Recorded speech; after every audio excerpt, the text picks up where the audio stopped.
The massive rally of Raj Thackeray in Aurangabad is beginning now. We are seeing huge crowds that have gathered at that venue, and Raj Thackeray himself expected to speak in just a few minutes from now. Let's get a quick sense of what's happening on ground.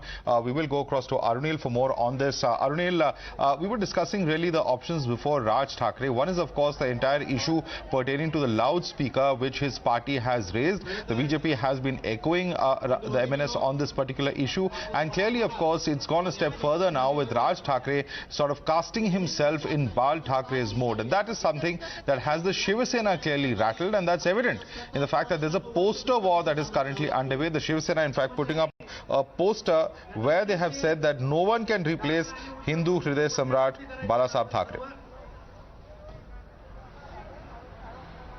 Well, there is no doubt, Madhav, that the legacy, especially the Hindutva legacy of Bala Thackeray, that has been targeted by the MNS over here, and that's what makes the Shiv Sena very wary, because recently only they have taken the decision of joining hands with some of the bitter rivals of Bala Thackeray, that is the Congress and the NCP, and basically ditching the BJP, the long friend of Bala Thackeray, to form the Mahavikas Aghadi government. And that is why, to a very large extent, there are many allegations from the Mahavikas Aghadi that has been saying that the BJP is particularly funding as well as aiding Raj Thackeray to a very large extent. Now, what are the benefits that the BJP, if at all they are doing this, then what are the benefits that they get? They can easily corner the Shiv Sena on the Hindutva issue, and Raj Thackeray is somebody who is a very good orator, somebody who can draw huge number of crowds. If he says something on a stage, it definitely makes news in the state of Maharashtra. And the issues that he has picked up, the loudspeaker issue, that has put up pressure on the Mahavikas Aghadi government, because the Mahavikas Aghadi government also has the Congress and the NCP. Now, Dilip Walse Patil, the Maharashtra Home Minister, I had attended his press conference on loudspeaker. They were very wary of taking any decisions. They basically were trying to maintain the same protocol that was being followed since ages, and also trying to show that the Shiv Sena is perturbed by it, and Shiv Sena wants changes with respect to the loudspeaker issue is concerned.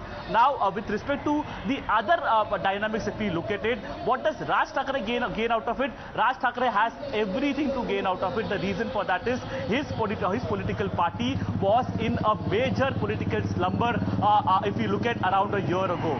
Then this has been seen as a Hindutva revival of Raj Thackeray and the MNS party. In fact, I had attended his Pune event as well. There, him doing the Maha Aarti at the Hanuman Mandir, that is the Maruti Mandir, and then subsequently also reciting the Hanuman Chalisa. We had seen how the MNS workers have been extremely gung-ho with this new policy that Raj Thackeray has adopted. It has definitely put up some pressure on the Shiv Sena, but all eyes will be on what exactly Raj Thackeray will be speaking. Our colleague Shivani Mishra is in Aurangabad, a very communally sensitive town, but police deployments are being heavily beefed up to ensure there is no untoward incident, and the deadline of Raj Thackeray, that is May 3rd, that is day after tomorrow only. So today, whatever he says, whatever he decides, that will be spoken about, and it is expected to have repercussions with respect to May 3rd. All right. Thanks so much for joining us with the comprehensive overview of what to expect from Raj Thackeray when he does speak in a few minutes from now. Arunil, I'd like to thank you so much for joining us. We're going to step into a quick break for now.